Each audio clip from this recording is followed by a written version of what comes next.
ಪ್ರಕಟಣೆ 9:16 1:16 ಪ್ರಕಟಣೆ 1:16 ఆయన కుడి చేత 7 నక్షత్రములు పట్టుకొని ఉండెను.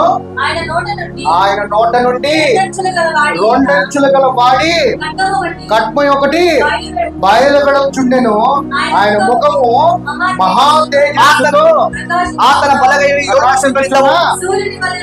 ಸೂರ್ಯನ ವಲೆ ಆತನ ಬಲಗೈಯಲ್ಲಿ 7 ನಕ್ಷತ್ರಗಳಿದ್ದವು. ಆತನ ಬಾಯೊಳಗಿದ್ದ ಅಡ್ಡವಾದ ಇಬ್ಬಯ ಕತ್ತಿಯು ಹೊರಡಿದ್ದು ಆತನ ಮುಖವು ಮಧ್ಯಾಹ್ನದಲ್ಲಿ ಪ್ರಕಾಶಿಸುವ ಸೂರ್ಯನಂತಿತ್ತು. ఇది ఒక యేసు ప్రభు దగ్గరేనా? ಇದು యేసు ಬಳಿ ಹತ್ರ ಮಾತ್ರನಾ? చెప్పండి, ಹೇಳಿ ನೋಡೋಣ. ఇది ఒక యేసు ప్రభు దగ్గరేనా? ಬರೀ యేసుಗೆ ಇರುತ್ತಾ? మన దగ్గర కూడా ನಮಗೂ ಇರುತ್ತೆ. మరి నీ నోట్లో ఏముండాలి? ನಿಮ್ ಬಾಯಲ್ಲಿ ಏನಿರ್ಬೇಕು? ఏముండాలి? ಏನಿರ್ಬೇಕ್ರಿ?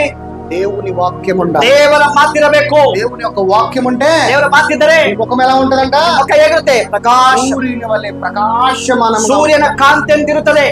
మనలో జీవం కలిగిన దేవుని వాక్యము తప్ప ಆಮೇಲೆ ಜೀವವುಳ್ಳ ಮಾತು ಬಿಟ್ಟು ఏది ఉండకూడదు. ಏನು ಇರಬಾರದು.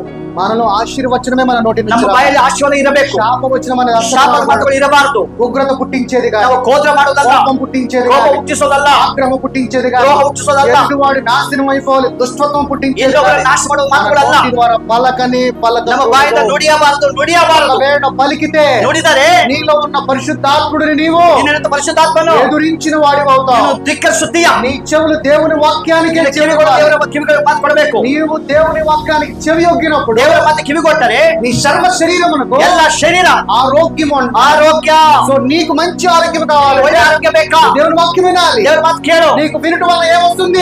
ಏನ್ ಬರುತ್ತೆ? విశ్వాసం వస్తుంది. ನಂಬಿಕೆ ಬರುತ್ತೆ. దేవుని యొక్క వాక్యము వింటే ದೇವರ ಮಾತು ಕೇಳಿದರೆ నీలో విశ్వాసం వస్తుంది. ನಿನ್ನ ನಂಬಿಕೆ ಬರುತ್ತೆ. నీలో భద్రపరుచుకున్న వాక్యము నీ నోటి ద్వారా ನಿನ್ನಲ್ಲಿ పలికితే ಮಾತುಗಳು ನುಡಿಯಬೇಕು. ప్రతి చీకటి మీద విడుదల, ಎಲ್ಲ ಕತ್ತಲ ಮೇಲೆ ಬಿಡುಗಡೆ, ప్రతి రోగము మీద విడుదల, ಬಿಡುಗಡೆ, ప్రతి సమస్యల మీద విడుదల.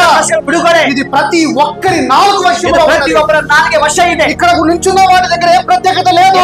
ಪ್ರತ್ಯಕ್ಷ ಇಲ್ಲ. ఇక్కడ నేను మాట్లాడేది కాదు, ಇದು ನಾನು ಮಾತಾಡೋದಲ್ಲ. నాలో ఉన్న నా తండ్రి మాట్లాడుతున్నాడు. ತಂದೆ ಮಾತಾಡ್ತಾನೆ. అదే తండ్రి నీలో ఉన్నాడు. ಆ ತಂದೆ ನಿನ್ನಲ್ಲಿದ್ದಾನೆ. అదే తండ్రి నీలో ఉన్నాడు. ಆ ತಂದೆ ನಿನ್ನಲ್ಲಿದ್ದಾನೆ. అదే మాటలు నీలో ಆ ಮಾತುಗಳು ನಿನ್ನಲ್ಲಿದ್ದಾನೆ. నీ నోట్లో పలికే ప్రతి మాట నుంచి ನಿನ್ನಲ್ಲಿರುವಂತ ಎಲ್ಲ ಮಾತುಗಳು ఒక్క పాస్టర్ల వల్ల కాదు, ఇది ದೇವರ ಮಾತಲ್ಲ. సంఘము ఏకమై ప్రార్థించిన ಸಭೆ ಏಕವಾಗಿ ಪ್ರಾರ್ಥನೆ ಮಾಡುವಾಗ శక్తులను ಲಯವಾಗುತ್ತೆ.